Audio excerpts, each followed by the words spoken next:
Yo, yo, yo. What's good, everybody? Welcome to the very first episode of Us Together. I'm your boy Adam, and I'm so hyped to be here with my main man, Steve. And I'm Steve, trying my best not to giggle like a school kid as we dive headfirst into, well, you know. But seriously, it's great to finally kick this off with you, Adam. Episode 1, baby. We're making history, one tushy at a time. Laugh all you want, fam, because today we're getting real, getting open, and getting down to business on a topic that a whole lot of us are curious about, but maybe feel a little shy to ask. We talking about douching. The age-old question, to douche or not to douche? Or perhaps, how do I even start to douche? We've all been there, folks. Exactly. Whether you're totally new to the game or you've been around the block a few times and just want to pick up some fresh pointers, we got you. This ain't no shame zone. This is a space for us to learn, laugh, and connect. We're going to break it all down for you, nice and easy so you can feel confident and safe. Let's get into it. All right, so let's get right to it, fam. What exactly is anal douching? Because for folks who are just peeking into this world, it might sound a little, foreign. Indeed, Adam. We're talking about squirting a jet of warm water, or sometimes a saline solution, right up into the rectum. And why, you ask? To clean it out, of course, usually before you get down to some anal action. It's like preparing the stage for the main event. Preach. It's all about that peace of mind, you feel me? Nobody wants a surprise party happening when they ain't expecting it. A lot of guys like to douche just to make sure everything's clear and clean so they can just relax and enjoy the moment without worrying about any unexpected guests. Precisely. It's like checking your pockets before leaving the house, only for your backside. That little bit of reassurance can go a long way in making you feel more comfortable and confident. However, it's super important to know that for many, douching isn't even necessary. That's real talk right there. If you stay on top of your diet, loading up on that good fiber from fruits and veggies, and sipping plenty of water, your gut should be working like a well-oiled machine. When your digestive system is on point, your rectum ain't holding on to nothing extra unless you're ready to hit the toilet. So no need to overdo it, for real. Exactly. Think of it this way. Your body's a pretty amazing self-cleaning oven, but sometimes you want that extra sparkle. Now, a quick clarification for everyone. We're talking about douching here, not a medical enema. An enema is usually for constipation relief, often comes with some kind of medicated solution, and uses way more liquid than you need for sex. We're aiming for a gentle rinse, not a full-blown plumbing job. Keep it light, keep it simple. And listen, while douching can be a real game changer for some, we gotta keep it 100 about the risks too. Your rectum's lining is sensitive, like super sensitive.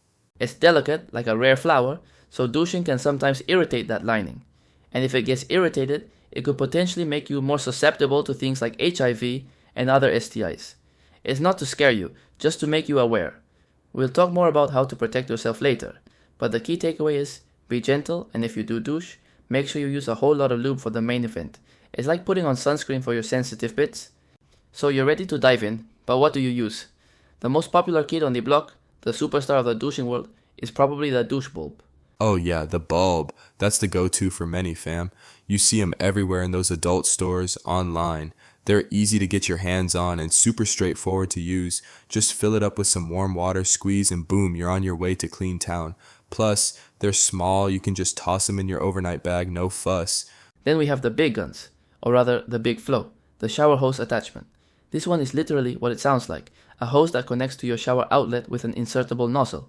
Now hold up. This ain't for the faint of heart or the beginners for real. This one needs respect. Absolutely. You control the water flow and temperature just like you do when you're showering, but therein lies the rub, literally. Water pressure and temperature can fluctuate faster than my mood on a Monday morning, making it incredibly easy to, shall we say, scald or overfill your very, very sensitive rectal tissue. We're talking delicate, like that fancy china your grandma only takes out for special occasions. For real, man, you could turn a gentle rinse into a fire hose situation. And if you go too hard, you might push water further than you intended, stirring up stuff that would have just stayed put if you'd left it alone. So for real, beginners, maybe ease into this one. But hey, life happens, right? Sometimes you got an unexpected hookup, you traveling light, or you just ain't got your fancy gear with you. What then? The art of improvisation. Sometimes your trusty water bottle can come to the rescue. You gotta find one with a tip or spout that's smooth, no sharp edges that could, poke you where the sun don't shine. You'll use it just like a bulb, gently squeezing to get the water in. And if you're really traveling light, they even got these soft tip nozzles you can screw onto standard water bottles. Super clutch for that on-the-go clean. But no matter what you using, from the fancy hose to that emergency water bottle, what's the golden rule, Steve? Oh, the golden rule. The sacred scroll. Lubrication, my friend. Lubrication. And I mean plenty of it. Whether it's the bulb, the hose, or that improvised bottle, you gotta use lube on the tip and around your entrance to make sure it glides in smoothly and prevents any friction or, heaven forbid, tears. Think of it as a slip and slide for your backside. Yes, lube is your best friend here, always, and gentle too. We trying to clean, not cause a whole nother situation. So always be gentle, always use lube, and listen to your body, y'all. Alright, now that we've got our gear sorted and slathered in lube, it's time to get down to business. Literally. We're heading to the bathroom, folks. This is where the magic happens, or at least where the water flows. Preach, Steve. So first things first, you got to get that water right. We talking lukewarm, feel me? Not too hot, not too cold, just that perfect Goldilocks temperature.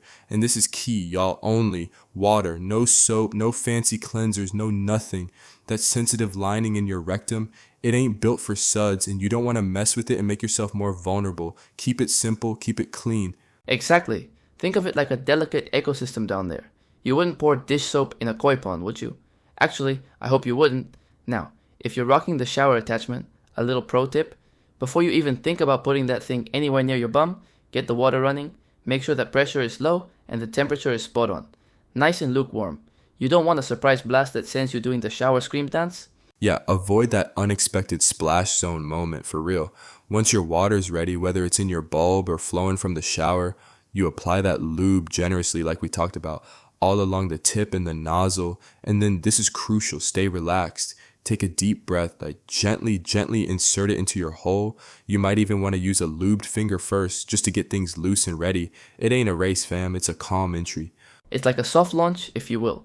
Once you're in, you'll want to gently squeeze that douche bulb.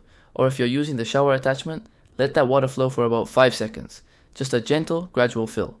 And again, with the shower attachment, be extra careful with your timing. 5 seconds can feel like an eternity or a blink of an eye when you're under pressure, literally. After that gentle squeeze or that 5-second flow, you pull out the nozzle. Now hold that water in. Don't go letting it all out immediately. You can count to 10, take a few breaths, whatever works for you. Just hold it for a few seconds. Give that water time to do its thing. If it's your first time or if you just can't seem to hold the liquid, ain't no shame in squatting right over the toilet. That gravity can be your best friend. Gravity is truly a benevolent force in these situations. And here's an optional but often helpful little dance move for you. While you're holding the water in, you might try gently stretching or massaging your stomach. Sometimes that can help coax the water out when you're ready to release. For real. And when you are ready, just let it all go. Release that liquid into the toilet, or if you're still in the shower, let it run out there. Simple as that. Then, you gotta repeat the process until the water coming out is clear and, doesn't smell like a surprise party gone wrong. Try to keep the repetitions to a minimum though. You don't want to overdo it and irritate your insides. Once you're all clear, give your douche a good wash with soap and warm water, hop in the shower yourself for a quick rinse, and boom, you're done.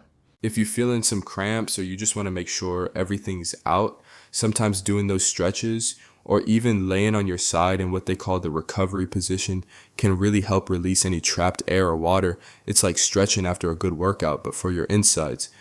Now, we've been talking about standard douching here, but for those of you who are into more, shall we say, heavy-duty arse play, like fisting, this might not cut it. You might need a more intense clean. Yeah, for that kind of deep exploration, the shower attachment might be better suited because it delivers a lot more water, and the whole process can take way longer, 2-3 times as long even. If that's what you're looking for, online kink communities are a real gold mine for knowledge on that kind of thing. They'll tell you how to get that super deep clean. But always remember, gentleness and lube are still the name of the game, no matter how deep you go. Alright, so we've covered the ins and outs of the douching process. But what happens when things don't go exactly as planned? Let's talk troubleshooting, because sometimes, douches go wild. For real, Steve. Sometimes despite your best efforts, you're squirting away, and that water just ain't gonna run clear. It's like trying to find the end of a rainbow. Sometimes it just ain't happening. Exactly. It can be a bit disheartening, like, is this never ending? But listen up. If you've given it a good go and the water still isn't clear, this is your sign, your cue. It's as good an opportunity as any to put that douche aside. That's right, fam. Don't stress it. That's your chance to chat with your top and explore other types of fun you might want to get into. Ain't no shame in switching gears and having a good time another way. Exactly. Maybe it's a night for oral or some intense makeout sessions. The world is your oyster. Or in this case, your butt is just having a day off from being a clean slate. Now let's talk about timing, because this is crucial. If you've got the luxury of time on your side, and we hope you do, It's a really good idea to give yourself about 30 to 60 minutes between finishing your douche and starting to get down and dirty. Preach, Steve. That time ain't just for chillin'. It gives your body a chance to release any surprise pockets of trapped water, cause trust me, you don't want a surprise mid-action splash. And if you still worried it ain't all out, a towel on the bed never ever goes astray. It's like your little insurance policy. A towel is a best friend you never knew you needed until you really need it. Now, we just talked about giving yourself time. That's because douching right before sex can actually strip away the mucosa, which is that natural lining of your anus. Think of it like scrubbing your skin raw, right before a deep massage. It's not ideal. Nah, it's definitely not. Stripping away that mucosa makes it easier for small tears or abrasions to happen, and that can heighten the likelihood of HIV and STI transmission. So we really want to avoid that if we can. But look, if you time strapped and sometimes life happens, it's all good. Just make sure you use, generous amounts of lube, and you could always use a condom for extra protection from HIV and other STIs, just to be on the safe side. Always lube, always protection where possible. But let's rewind a bit and talk about preventing the need for excessive douching in the first place, like proactively. It's all about what you put in your body. You got that right. Keeping a healthy diet full of fiber-rich foods like fruits and vegetables, that's going to make a big difference in the quality of your bowel movements. And when you mix that with proper hydration, drinking plenty of water, you're going to be producing good, solid poos. Good, solid poos, a true mark of achievement. And ultimately, that means you're far less likely to need to douche at all, because your body's natural system is just working perfectly. Exactly. Some folks also like to take fiber supplements to help bulk out their poo, and that's totally fine. But here's a crucial tip, especially for my folks out there on PrEP pills or other medications. You want to avoid taking any fiber supplements within 2 hours of taking those pills. Oh, that's a good one. Why is that, Adam? Because that fiber can actually prevent your medication from being fully absorbed into your body, which means you might not get complete protection from your pills. So always check those labels and time your supplements carefully. You hear me? It's about protecting yourself and getting the most out of your meds. So we've talked about all the ways to get ready, to clean up, to be proactive. But real talk, y'all, at the end of the day, if you want to have anal sex, you just got to make peace with poop. Oh yeah, the ultimate peace treaty. Because, let's be real, it's not a guarantee. But sometimes, just sometimes, there might be a little surprise on someone's dick or on the sheets. It's like a tiny, unexpected party favor. Laughs. See, Steve got the right attitude. It ain't the end of the world for real. Situations like that, they can be fixed with a quick shower or just laying a towel down before you get to it. And always use a condom for that extra protection. Exactly. What's most important here is that we accept it as a natural part of the body. We gotta avoid shaming anyone, especially ourselves, if a little oopsie happens. Word up, your body is your body. If your top or your bottom for that matter can't handle a little bit of natural human biology, then it sounds like anal ain't for them. And that's okay too. It's about respect and understanding. Hopefully, we've squirted out all the answers to your douching questions today. Get it? Squeezed out. I'm here all week. Laughs. You are something else, Steve. But for real though, we hope this episode gave y'all the confidence and the knowledge to go out there and squirt safely. Remember, it's about comfort, cleanliness, and confidence, but always with self-love and understanding. Absolutely. And if you've enjoyed our little plunge into the world of douching, make sure to hit that subscribe button. We're us together, and this was just episode 1. So much more to come. That's right. Subscribe to Us Together wherever you get your podcasts so you don't miss a beat. We're building a community here, and we want you to be a part of it. Until next time, stay safe and shine bright.